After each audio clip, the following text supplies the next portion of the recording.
let's figure out what we know about the moon and how we know it. Apollo is the mission that took Neil Armstrong, Buzz Aldrin, and all of the humans that have ever been to the moon there. And what did we know about the moon before we went there? A couple things. We knew what it looked like because you can see it with your eyeballs. We knew what it was made out of, or we thought we did. And we knew that it had craters. And that's about it. We actually didn't know what it was made out of. We did not know how it was formed.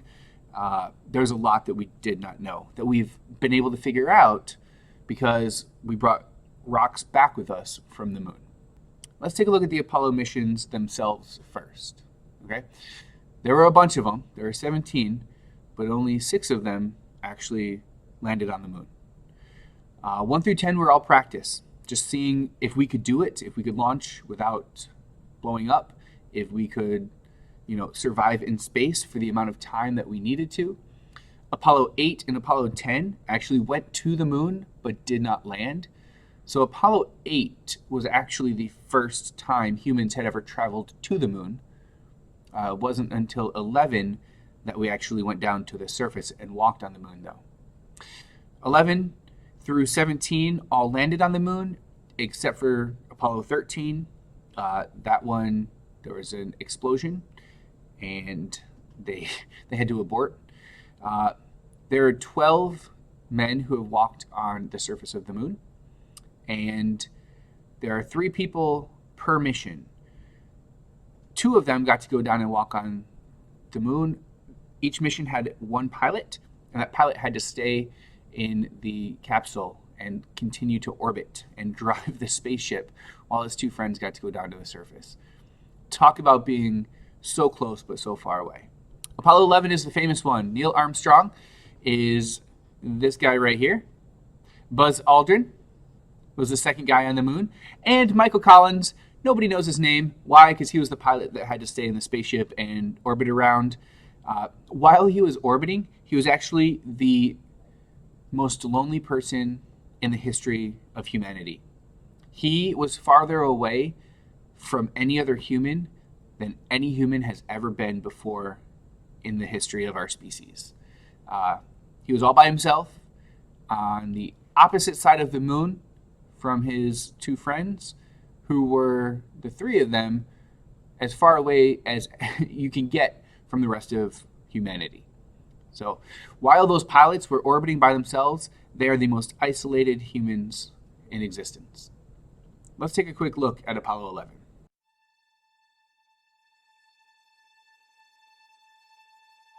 At 15 seconds, guidance is internal.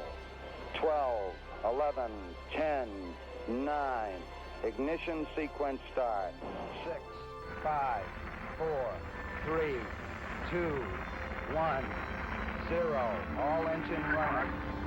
We have a liftoff. Liftoff on Apollo 11. Shadow. 4 forward, drift into the right a little. 30 seconds. Forward, drift. Contact light. Okay, engine stop. Tranquility Base here. The Eagle has landed. Roger, Tranquility. We copy you on the ground. You got a bunch of guys about to turn blue. We're going to be busy for a minute. Armstrong is on the moon. Neil Armstrong, 38-year-old American, standing on the surface of the moon. On this July 20th, 1969. That's one small step for man, one giant leap for mankind. Oh, that looks beautiful, Samuel. It has a stark beauty all its own. It's like much of the high desert of the United States. It's different, but it's very pretty out here. Beautiful view. Isn't that something? Magnificent sight out here. Magnificent desolation. Tranquility Base, Houston. Guidance recommendation is pings, and you're cleared for takeoff. Roger, understand. We're number 1 on the runway. 7, 6, 5, engine arm ascent.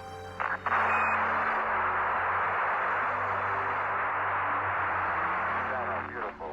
Very smooth. Very quiet ride.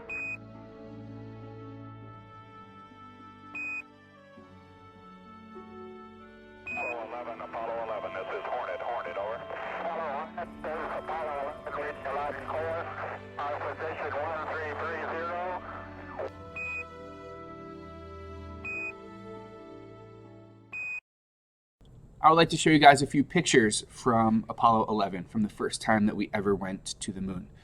This is Neil Armstrong's boot print, and the regolith is so fine that when you step in it, it holds the shape of your boot almost perfectly.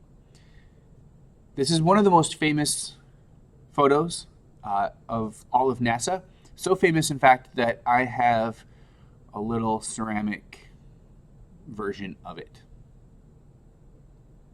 Anyways, this is a plaque that is on the landing gear, the landing strut of the spacecraft that they landed on the moon with.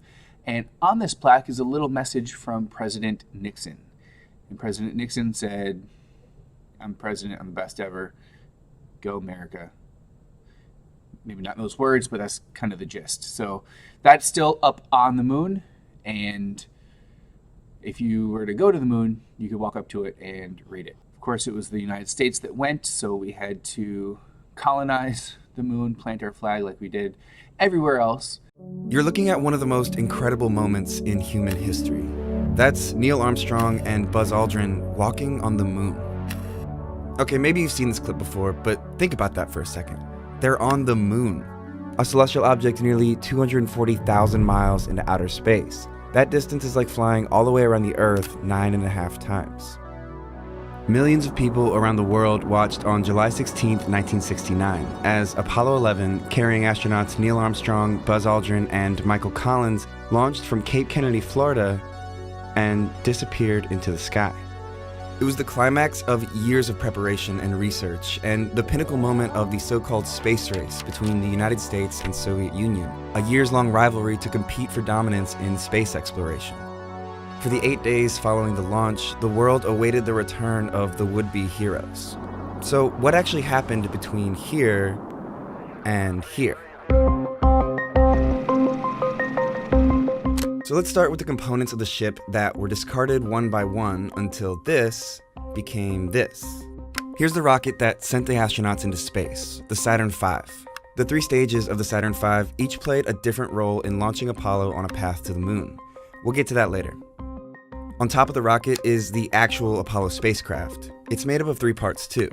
There's the lunar module, the component that would eventually land on the lunar surface, the service module, which had propulsion systems for course corrections and entering and escaping orbit, and the command module, where our 3 heroes were for most of the mission.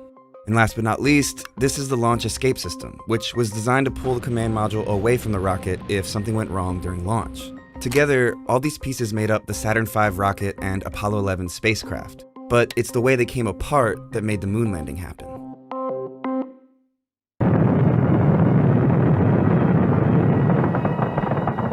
The Saturn V's first stage launched Apollo, carrying the spacecraft 42 miles above the Earth and reaching a speed of about 6,000 miles per hour. The first stage then detached, and once the Saturn V's second stage kicked in, the now needless launch escape system jettisoned too. The second stage propelled the spacecraft even farther and faster into space, and after it detached, the third stage of the rocket fired briefly to knock Apollo into a parking orbit, 103 miles above the Earth's surface. Here, final checks were made, and the Saturn V fired again to set Apollo on course to the moon, in a move called the translunar injection. Once the spacecraft propelled away from Earth, the Saturn V's job was done. Now, the astronauts needed to pull off a mid-flight maneuver to reconfigure the ship so the crew could access the lunar module, which had been stored in a protective compartment during launch. To do this, the command service module detached and flipped 180 degrees, docking with the lunar module and extracting it. In the process, they ditched the third, now useless stage of the Saturn rocket. This whole high-stakes launch process only took about 3.5 hours, and this, the completed Apollo spacecraft, was the end result. For the next 3 days, Apollo coasted through space, until it finally reached its target and was pulled into orbit by the moon's gravity. This is where the crew split up. Armstrong and Aldrin transferred to the lunar module, named Eagle, and slowly descended toward the surface, while Collins continued to circle the moon in the command module, called Columbia. Now, here comes another tricky part, landing on the moon. To make this historic moment happen, Eagle turned and used its engine to slow its momentum and ultimately touch down on the lunar surface. The Eagle has landed. The moonwalk was broadcast live on television, immortalizing Neil Armstrong's words here. It's one small step for man, one diathlete for mankind. I think that was Neil's quote. I didn't understand it. No, one small step for man, but I didn't get the second phrase. After about 21 and a half hours on the moon, Eagle performed the first launch from a celestial body that wasn't Earth, leaving its landing gear behind and timing its ascent with Columbia's path in lunar orbit to rejoin the spacecraft. Once Armstrong and Aldrin transferred back into the command module, the lunar module was no longer needed. Just like before, Apollo needed to break out of orbit. This maneuver was called the trans-Earth injection and began the 2.5-day journey home. Upon approaching its entry point into Earth's atmosphere and no longer needing its propulsion engines, Apollo jettisoned the service module and prepared for re-entry, protected by the now exposed heat shield on the bottom of the command module. Apollo blazes across the heavens, coming back to Earth at 25,000 miles an hour. Parachutes deployed, and Columbia splashed down safely into the Pacific Ocean. And what was once a 3,000-ton behemoth of rocket, fuel, and freight was reduced to this: a small command module floating in the ocean, carrying 3 astronauts and rock samples collected from the surface of the moon. All of the Apollo missions actually launched from Cape Canaveral, which is about an hour away from here at the Kennedy Space Center. And this happens to be a picture of Apollo 16. The launch pad that is being used is the same launch pad that SpaceX uses today. So if you've seen a SpaceX rocket go up, that is this launch pad right here. John Young was one of the 12 guys who got to walk on the surface of the moon, and he was named after a road here in Orlando. It's kind of crazy, right? No, he's from Orlando. He actually flew in space more than any other human. He walked on the moon. He was one of the first space shuttle pilots. He was probably the most decorated American astronaut of all time. So he's got a road named after him. And he went up on Apollo 16, which means that's him launching. There he is, right up at the very, very top. The last 3 had moon buggies. The first 4 did not. They just got out and walked around. However, they realized that they could not get very far. They couldn't go to like a distant crater or a distant rock outcropping. So they gave them a car, and those moon buggies could drive around. They had to make extra careful that they didn't go too far, because if you go too far and then break down, you don't have enough oxygen in your tank to walk back. They had to be very, very careful about how far they could drive and how far they were allowed to drive. NASA actually wouldn't allow them, the astronauts wanted to go farther, wouldn't allow them to go far because they did not want their astronauts to die on the surface of the moon because their buggy broke down. With that said, some of the buggies did break. One of the fenders snapped off, and the regolith was so fine that it was shooting up regolith into the air and making it difficult to see where they were going. So they took, this is actually just a piece of paper and some tape, and they made their own fender. Once they walked around on the surface, what did they do? Neil and Buzz, the first thing that they did, set up a power supply, a central station, and a seismometer. What's a seismometer? Something that measures earthquakes. We wanted to know, that was the moon seismically active? Did the moon have plate tectonics? Did the moon have a rotating iron core? And the seismograph is going to tell us all those things. Turns out the moon does not have a rotating iron core. The moon does not have plate tectonics. The moon is not seismically active. How do we know all of this about how the moon was formed, where it came from, how old it is, what it's made out of? How do we know all that? Over the course of all of the Apollo missions, we brought back about 843 pounds of rock and soil. If this wasn't 2020, you'd be holding some of that in your hand. It's all kept in Texas at the Johnson Space Center. You cannot buy it. You cannot get it for personal collection because we cannot get more.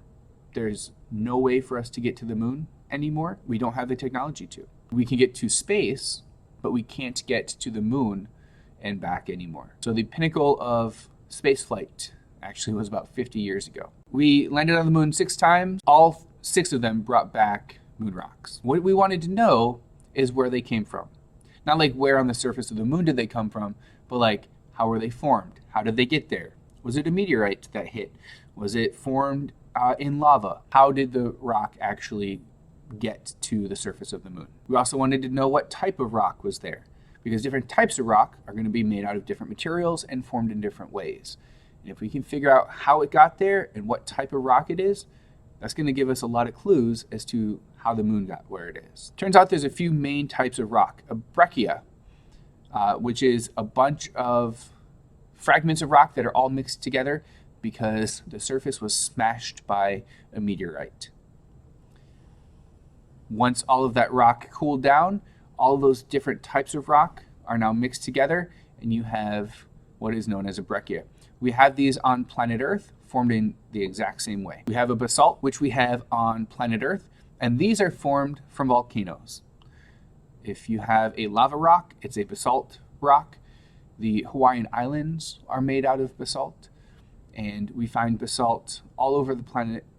We also find basalt all over the moon, which tells us that there was volcanism, there was, at least early on, there was lava on the surface of the moon. This is a lava flow that we have here on planet Earth. There's some in Hawaii where this photograph was taken. Turns out there's also lava flows on the surface of the moon. Really, which is a weird word, is kind of a channel that lava is going to flow through. You find these all over the surface of the moon. We also have these domes, which we believe were formed in the same way that volcanoes are formed here on Earth. While the moon is not seismically active anymore, and there's no volcanism and there's no plate tectonics, at one point there used to be. How do we know? Because we can see the exact same landforms on the moon that we have on Earth. Another photograph of a really, turns out we actually landed a spacecraft right here. We wanted to see what this was like, so we landed a spacecraft right here, one of the Apollo missions. Astronauts got out, drove up to that channel where lava used to be, picked up a bunch of rocks. They actually wanted to drive down into the channel, and NASA told them no.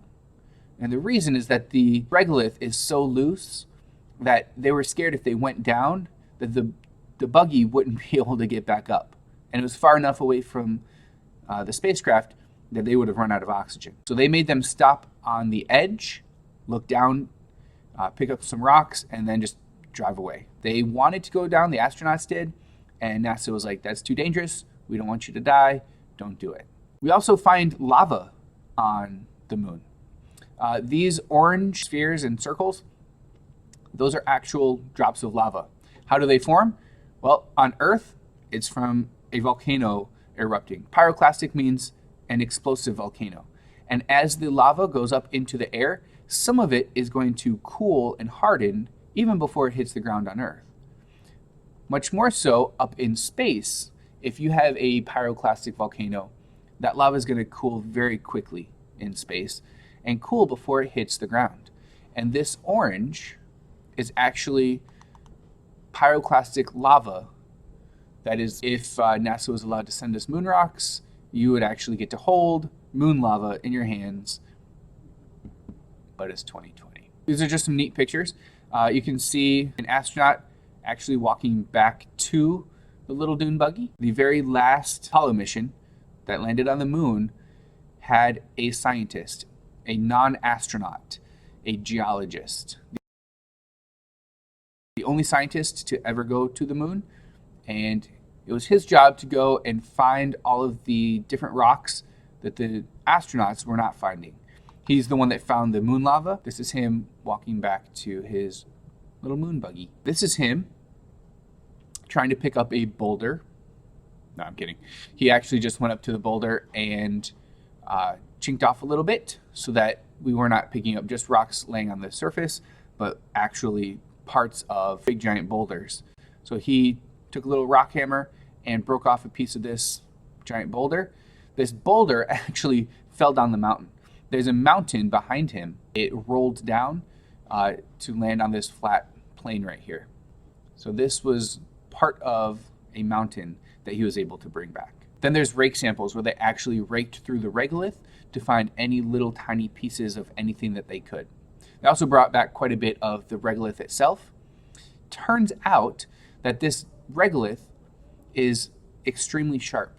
On Earth, sand and dirt is going to get softened or rounded corners because of erosion, either through wind or water. But on the moon, there is no erosion. So this dirt is very sharp. And while Neil and Buzz Armstrong were outside walking around in it, it was cutting through their spacesuit. They got back inside and realized that they were about to have holes in their spacesuit. You can imagine how deadly that would be. And so when they got back and NASA realized that it was the regolith cutting through because there's no erosion on the moon, they had to redesign the boots and all of the spacesuit that was going to come in contact with the regolith before they could have anybody else walk around in it.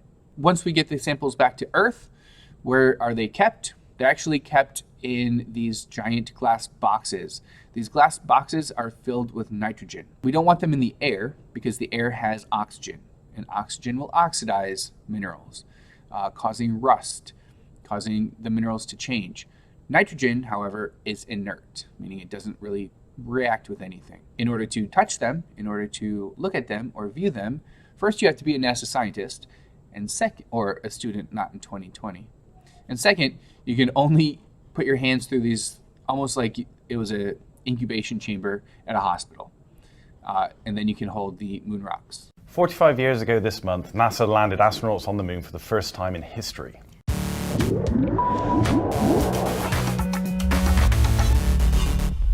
Hi everyone, I'm Ian O'Neill, space producer for Discovery News, and I'm here today with space historian and science writer Amy Shearer-Title. Hello everyone. We're here today to talk about the Apollo 11 moon landing, which happened 45 years ago this month. And I wanted to pick Amy's brains a bit about this historic mission. Yeah, so NASA has some very specific things they wanted to learn about the moon. That's why they sent astronauts there, right? Well, yes and no. We tend to think of Apollo 11, the first lunar landing mission, as a triumph for science. But really, Apollo 11 was a triumph for engineering. In other words, getting to the moon was more important than being on the moon. Every detail of the mission had been demonstrated on previous flights. Apollo 8 proved the guidance program and communication systems worked, Apollo 9 proved the command and service module and lunar modules were both up for the mission, and Apollo 10 ran through the entire lunar landing mission short of the actual landing. So Apollo 10 was just like a practice run where the astronauts orbited the moon and came back again without getting their spacesuits dirty. Right. So all that was left for Apollo 11 to do was actually touch down on the moon, which was certainly not an easy task. So NASA focused on getting the crew down to the surface, then back home safely.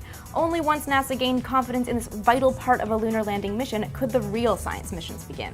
So it turns out the Neil Armstrong and Buzz Aldrin spacewalk was much shorter than you might think, and their surface operations were, well, pretty basic. When they landed at the moon's Sea of Tranquility, NASA decided to move their extravehicular activity, or EVA, up in the mission schedule. Just 7 hours after they touched down on the surface, they opened the hatch and stepped outside. Once they popped the hatch, it took 36 minutes for both astronauts to hop down the ladder and step onto the lunar dirt. After making his one small step speech, Armstrong had to wait around for Aldrin to join him. So he took photos and collected some contingency samples of moon rocks. Yep, those were the samples they would have to bring back to Earth if something went wrong and they had to abort the mission and leave early. Really, most of Apollo 11's surface activities were things you'd expect you'd have to do when making history.